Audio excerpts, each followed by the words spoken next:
Assalamualaikum warahmatullahi wabarakatuh.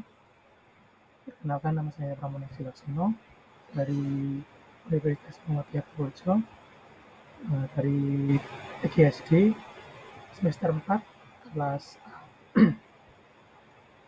Di sini saya akan menyampaikan materi dari pembelajaran IPA SD dengan materi bab 5 bagaimana aku tumbuh besar.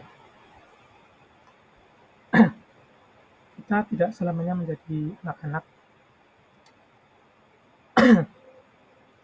Ketika kita bertumbuh lebih tinggi, tubuh kita tentu mengalami perubahan bentuk dan ciri fisik tentunya.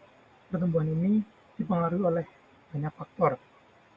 Nah, hal inilah yang menyebabkan adanya perbedaan tinggi badan, berat badan, dan cara berpikir.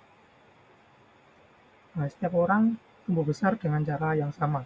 Pada tahun pertama setelah kelahiran, manusia tumbuh dengan sangat cepat. Adapun pada akhir masa kanak-kanak, pertumbuhan menjadi lambat dan teratur seiring berkembangnya kemampuan akan mereka perlukan kelak ketika dewasa.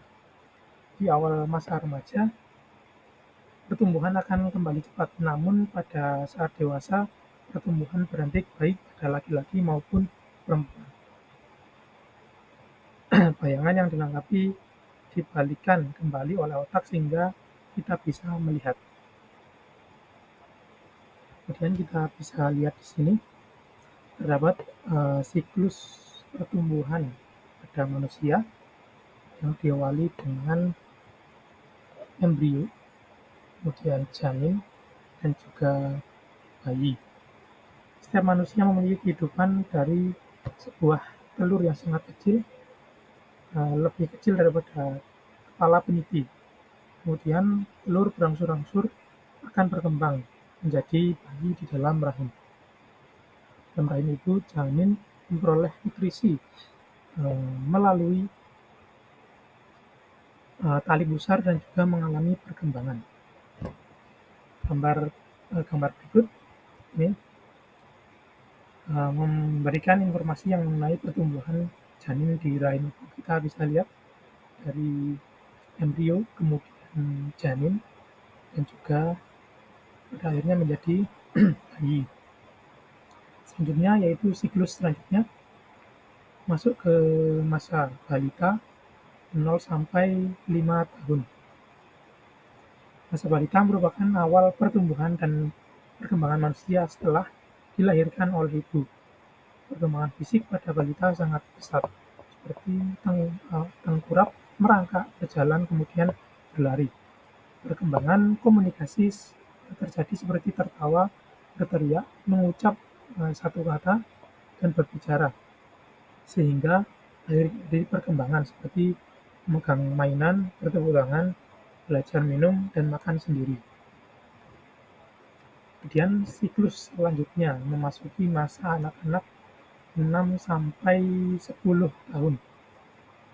Pada masa anak-anak, rasa ingin tahu yang kita miliki sangat besar. Rasanya ingin kita mencoba atau mencari tahu hal-hal yang baru.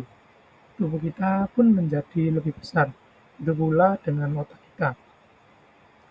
Nah, pada usia ini kita mampu membedakan mana hal yang baik dan buruk serta benar dan salah. Kemudian siklus selanjutnya memasuki masa remaja 10 sampai 17 tahun. Pada masa ini, selain tubuh kita lebih tinggi, fisik kita pun mengalami perubahan pada umumnya.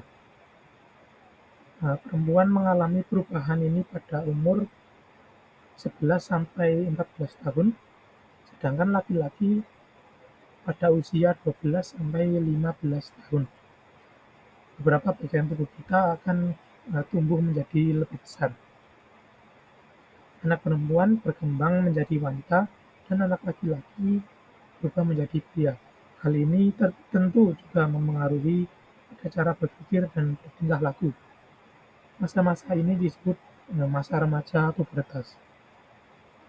Adapun perubahan fisik yang terjadi pada saat pubertas dipengaruhi oleh hormon-hormon fisik yang terjadi pada tubuh. Perubahan fisik ini meliputi perubahan pada kelamin primer dan sekunder. Dan di sini terdapat beberapa perubahan yang terjadi pada laki-laki dan perempuan. Pada laki-laki, masa puber seorang laki-laki dimulai dengan berfungsinya organ-organ reproduksi. Masa ini ditandai dengan peristiwa mimpi basah, itu keluarnya sperma dari tubuh seperti dihasilkan oleh testis. Ciri-ciri kelamin sekunder yang muncul antara lain dada menjadi lebih lebar dan bidang suara membesar dan semakin berat, pertumbuhan rambut pada ketiak dan juga kemaluan, serta jabun membesar. Sedangkan pada perempuan, masa puber seorang perempuan dimulai dengan berfungsinya organ-organ reproduksi perempuan. Masa ini ditandai dengan haid atau menstruasi, yaitu keluarnya darah dari kelamin perempuan akibat peluruhan ovum bersama lapisan dinding rahim. Lama siklus menstruasi perempuan berbeda-beda dan dipengaruhi oleh faktor makanan, gangguan emosional, stres, atau kondisi kesehatan. Rata-rata siklus menstruasi terjadi selama 28 hari. Selain mengalami menstruasi, pada saat memasuki masa pubertas, muncul ciri-ciri kelamin sekunder, antara lain payudara dan pinggul membesar, suara kecil dan lembut, serta tumbuh rambut pada ketiak dan juga sekitar kemaluan. Kemudian siklus selanjutnya yaitu memasuki masa dewasa, 17 sampai 50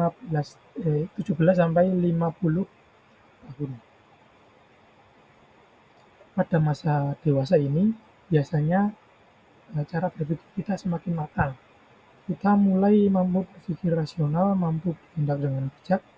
Biasanya pada masa ini tubuh kita sudah bertumbuh lagi secara signifikan seperti pada masa peralihan dari anak-anak menjadi remaja. Itu siklus yang terakhir, masa manula, 50 tahun ke atas.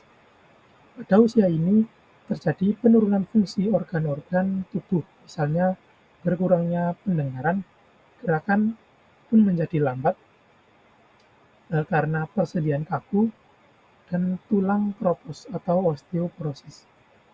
Tubuh terasa lebih letih dan daya tahan tubuh terhadap penyakit menurun. Wanita akan mengalami menopause. Tahap ini ditandai dengan berhentinya haid karena organ reproduksi tidak mampu menghasilkan ovum yang matang lagi. Nah, mungkin demikian yang bisa saya paparkan dari materi bab 5 ini. Jika ada salah kata mohon maaf. Wabillahi taufiq wal hidayah. Wassalamualaikum warahmatullahi wabarakatuh.